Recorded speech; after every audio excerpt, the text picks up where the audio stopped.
Hello friends, welcome back to my YouTube channel, that is Discourse on Law and Politics.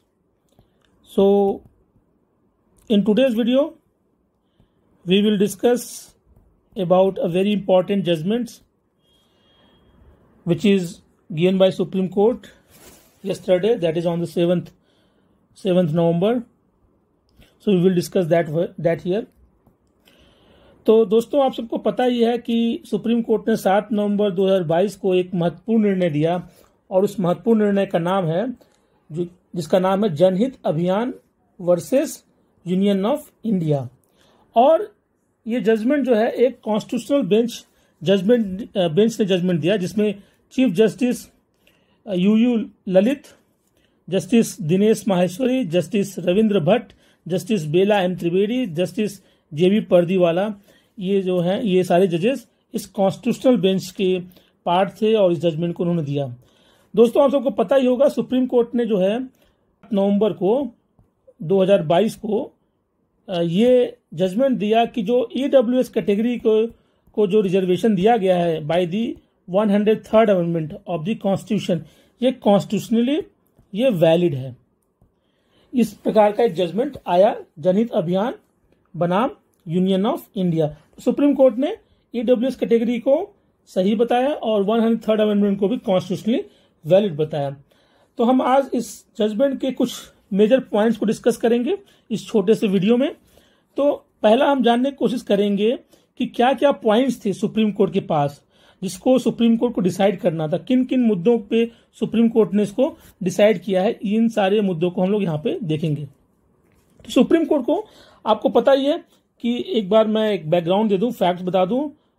Government ने 103rd amendment पास किया जिसके through constitution में article 15 clause 6 और article 16 clause 6 add किया गया, जिसमें EWS category को 10% रिजर्व यानी इकोनॉमिकल वीकर सेक्शन को 10% रिजर्वेशन दिया गया है।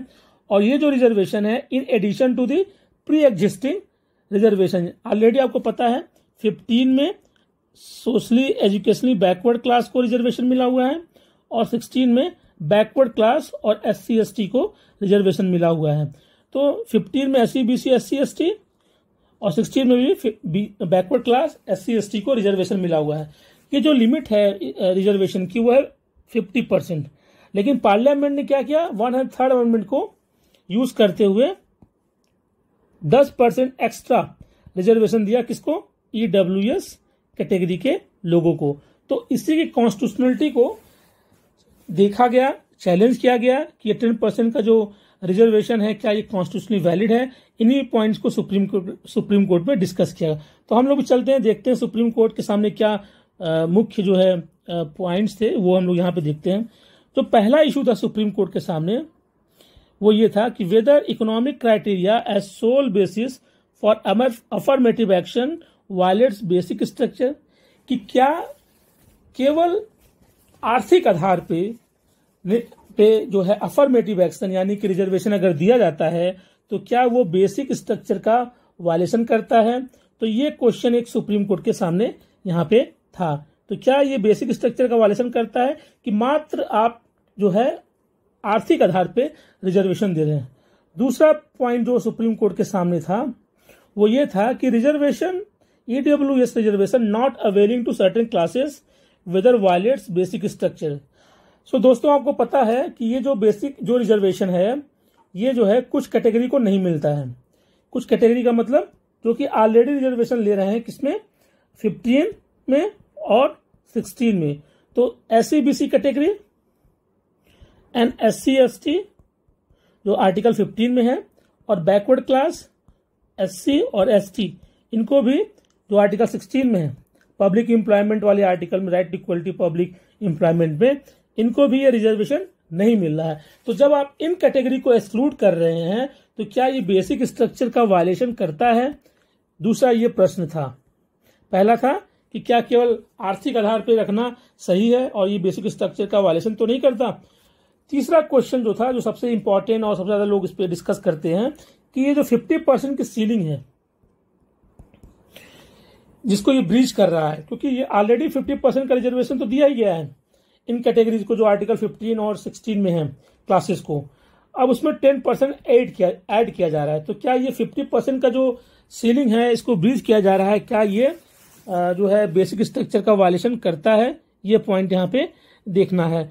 तो चलिए देखते हैं सुप्रीम कोर्ट ने इन तीनों मुद्दों पे क्या कहा। तो हम लोग देखिए यहाँ पे सुप्रीम कोर्ट ने जजमेंट में एक अच्छा काम किया है कि सब कुछ पैराज दिया है। अगर किसी को जजमेंट रीड करना है तो उन्हें कौन से पॉइंट पे डिस्कस करना है वो सब कुछ यहाँ पे मिल सकता है, जिसमें आप देख सकते हैं कि प्रीलिमिनरी ब्रीफ आउटलाइंस, राइवल का क्या सबमिशन था बोथ पार्टी से, क्या क्या पॉइंट डिटर्मिनेशन थे, फिर सुप्रीम कोर्ट का क्या कहना था, उन सारे पॉइंट्स को आप यहाँ पे देख सकते हैं। तो हम लोग चलते हैं पेज नंबर 152। सुप्रीम कोर्ट ने इन तीनों मुद्दों पर अपना निर्णय दिया। तो चलते हैं पेज नंबर 152 पे। पेज नंबर 154 ये आ गया और ये है कंक्लूजन जो कि 152 पे लिखा हुआ है। तो let's see what Supreme Court had said on these 3 points. So जो पहला इशू था कि क्या केवल आर्थिक आधार पे जो रिजर्वेशन दिया गया है क्या ये सही है, बेसिक स्ट्रक्चर का वायलेशन तो करता है या नहीं करता है।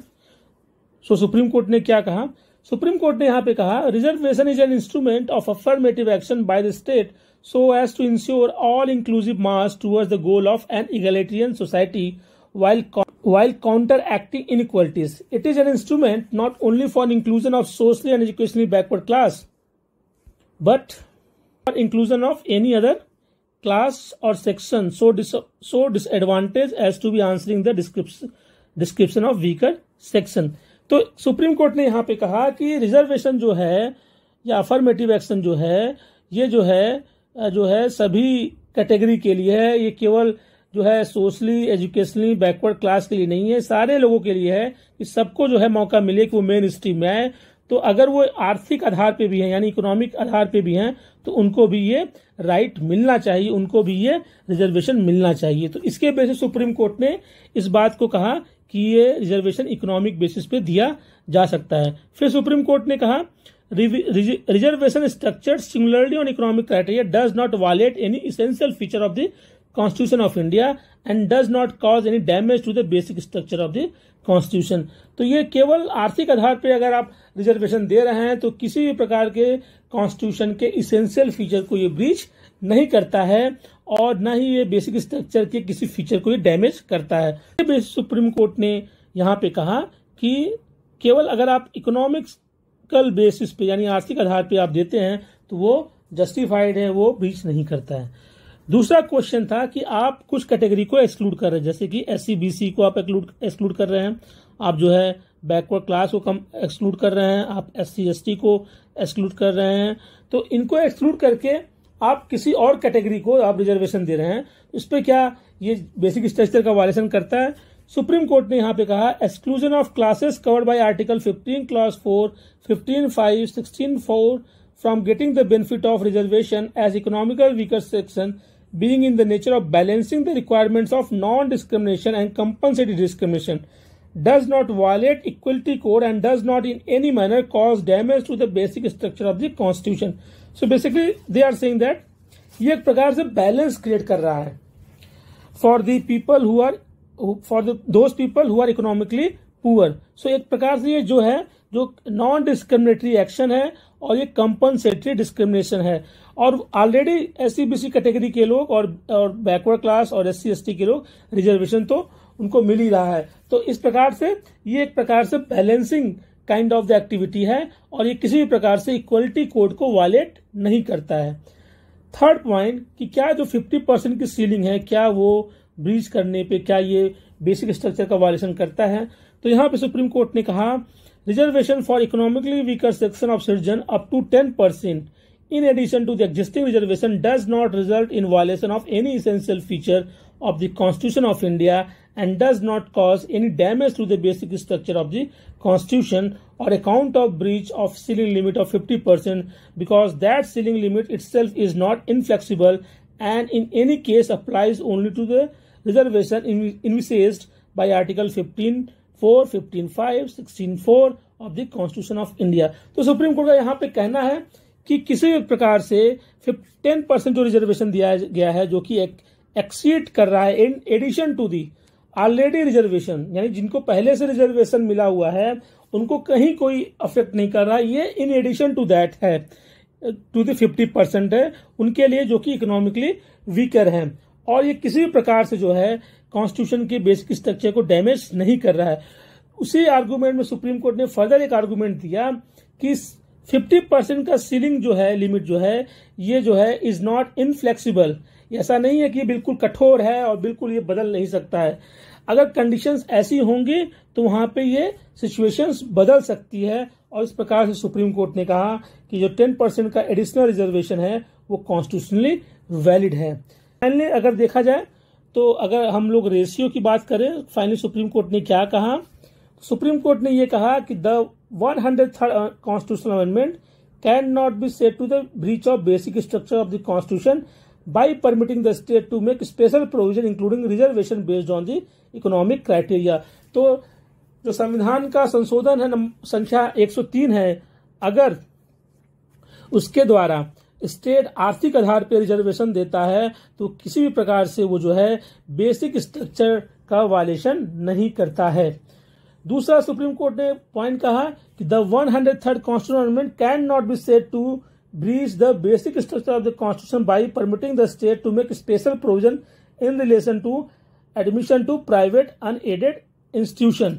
तो चूंकि 15(6) में जो है आपको पता है कि प्राइवेट अनएडेड इंस्टीट्यूशन की बारे में ही बात है, तो वो किसी प्रकार से वायलेशन नहीं करता है बेसिक स्ट्रक्चर के बारे में। ऑलरेडी आपको पता है 15(5) यानी आर्टिकल 15 क्लॉज 5 वो तो देता ही है SC/BC और SC/ST और ST को, उसी प्रकार से EWS कैटेगरी को भी दिया गया है। और अभी आपको बता दूं जो 93rd अमेंडमेंट है जिसके थ्रू आर्टिकल 15 क्लॉज 5 में ये प्राइवेट अनएडेड इंस्टीट्यूशन को जोड़ा गया है, इसके बारे में अभी भी सुप्रीम कोर्ट ने कोई कॉन्स्टिट्यूशनली पे ज्यादा डिस्कस नहीं किया है।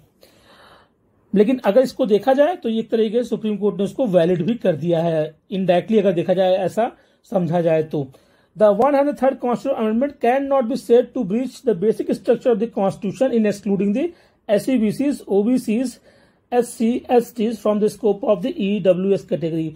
तो अगर आप इन चारों कैटेगरी को अगर बाहर करते हैं, जो कि है SC/BC, OBC, SC/STs, तो ये किसी भी प्रकार से बेसिक स्ट्रक्चर का वायलेशन नहीं करता है। तो इस प्रकार से माननीय सुप्रीम कोर्ट ने इसमें निर्णय दिया। अगर आपको लगता है कि इस जजमेंट को मुझे और डिटेल में बनाना चाहिए तो कृपया कमेंट बॉक्स में जाके कमेंट करें, तो हम लोग इस पर एक डिटेल वीडियो बनाएंगे with all the arguments which were made by the parties and also the arguments in much detail by the Supreme Court. So thank you to everyone for watching this video. मुझे उम्मीद है कि आपको ये video पसंद आया। अगर आपको वीडियो पसंद आया, यूजफुल लगा, तो please like, share and subscribe to the my YouTube channel. Thank you to everyone.